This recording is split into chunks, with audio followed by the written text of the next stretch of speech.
Bonjour. On est le 20 novembre. Il est 6h25 TU.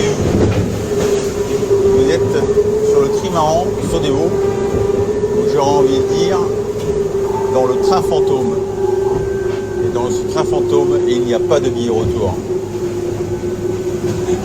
C'est juste pour reprendre une expression de Quentin de la Pierre, qui, quand on faisait du reaching appuyé, c'est-à-dire du vent travers au bateau, et où on est entre 30 et 40 nœuds, les conditions de vie à bord sont différentes. Il y a beaucoup de bruit, les mouvements sont saccadés. Il y a évidemment un stress lié à la vitesse qui est renforcé par le fait qu'on est de nuit. Et avec cette lune, on voit quand même l'eau défiler à très haute vitesse. Le bateau de temps en temps se lève, puis retouche l'eau. Le flotteur sous le vent est quasiment tout le temps en plein vol. Non, c'est des conditions que moi j'aime bien, un peu musclé. Il n'y a pas trop à réfléchir. Là, c'est un peu la testostérone et la puissance du bateau qui fait parler, malgré que ça soit très irrégulier. En fait, on a du vent irrégulier, mais qui fait avancer le bateau vite avec une mer relativement plate et dans des conditions de température assez exceptionnelles. Pour nous occidentaux, naviguer le long du Brésil comme ça, là, c'est fantastique. C'est vraiment. Et alors, cet après-midi, comme si c'était une balade de l'après-midi, nous sommes allés virer ou tourner autour d'un waypoint. Au départ, ça devait être une île, et je pense que l'organisateur n'a pas voulu qu'on aille trop proche de l'île à cause de la vie autour et donc des possibles collisions qu'on aurait faites avec les mammifères autour de cette île, l'île de Trinidad. Cette île de Trinidad, je crois que c'est la deuxième ou troisième fois que je la voyais. Comme toutes ces îles, à ces endroits-là, c'est volcanique. Et on voit sortir de l'eau, de assez loin finalement, cette île avec des cratères ou des cheminées volcaniques de part et d'autre. C'est super impressionnant. C'est toujours aussi beau. Et comme dit Tom, moi ça va me faire ma journée. C'est vrai que ce paysage de cette île, l'eau turquoise autour, il y avait du vent, le bateau allait vite, et dans notre empannage on a regardé derrière et il y avait cette île dans notre paysage, et je pense qu'effectivement ça resterait une silhouette de cette transat Jacques Vabre. C'était un moment important parce que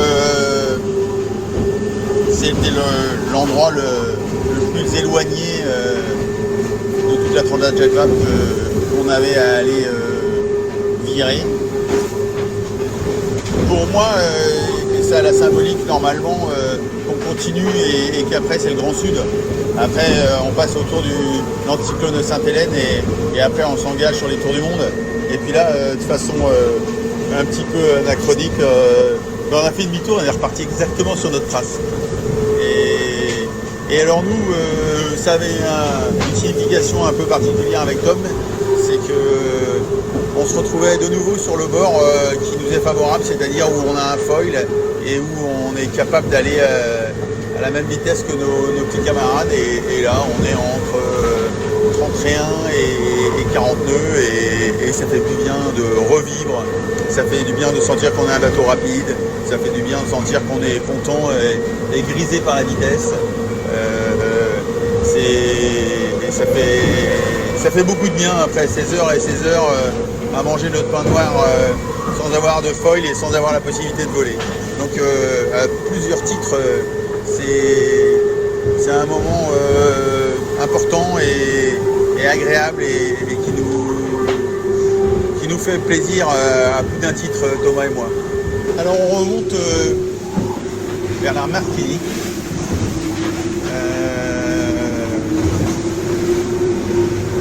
Et je pense que la fin va pas être si inintéressant que ça. Il va y avoir pas mal d'empannage, ça va être dans du vent plus faible. On a Actual qui est devant nous, bon, qui est très loin, mais qui est devant nous, voilà, j'en dis pas plus. C'est une course avec un parcours qui est vraiment génial. Et on a la chance d'avoir la position un peu des autres séries. Et on voit qu'en ce moment, en haut de l'Amérique du Sud, il y a du trafic et il y a beaucoup de bateaux. Je crois que j'ai jamais vu autant de bateaux à cet endroit-là, à ce moment-là. Et je trouve ça génial, cette idée d'avoir essayé de faire en sorte que les bateaux se rejoignent au même moment ou qu'ils arrivent à peu près au même temps sur la Martinique, puisque ça va donner un trafic effectivement le long de l'Amérique du Sud qui va être génial. Dans cette course, il y a effectivement des Ocean 50, ces 50 pieds qui sont une série absolument géniale. J'ai eu la chance de participer à cette série en début d'année avec Sam Goodchild. Et on voit que c'est très serré. Ça va être une régate vraiment jusqu'à la fin, au 1000 près. Et dans cette classe de multi-50, il y a effectivement sur Layton notre copain Sam Goodchild qui était avec nous sur cette tentative de trophée Jules Verne et qui fait une super course, qui est revenu, je crois, au contact des tout premiers alors qu'il était loin. Mais ça, c'est typique de notre Sam, il lâche rien. Et c'est son anniversaire aujourd'hui, notre Sam Goodchild, ou Samuel Bonenfant, comme on l'appelle nous. Donc bon anniversaire, mon Sam, et je pense que tu peux t'éclater parce que c'est vraiment pour ça que tu t'es lancé dans cette série et dans ce projet avec Layton. Et bravo. Le programme des prochaines 24 heures, ben c'est ça, c'est un peu cette ambiance d'être au reaching appuyé, mi-volant, mi-archimédien là, en allant très vite. Donc pendant que je vous parle, on est quand même à 36 nœuds. J'ai la lune sur ma gauche là qui m'éclaire et il y a Tom qui nous écoute derrière et qui régule le bateau. C'est assez magique. C'est vraiment un moment. C'est très agréable pour moi de sentir un bateau de cette taille-là aller à cette vitesse-là. En toute sécurité et en étant vraiment complètement c'est sublime.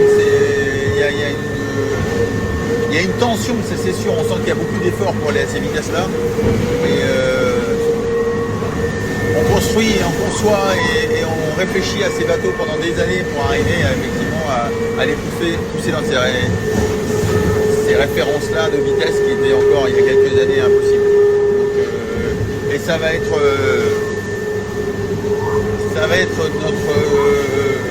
nos prochains 24 heures. Voilà, nos prochaines 24 heures, elles vont se résumer à ça. Et ça me fait très plaisir. Voilà. Je vous embrasse et à la prochaine fois. Peut-être que la prochaine fois ce sera Tom Brooks qui nous parlera.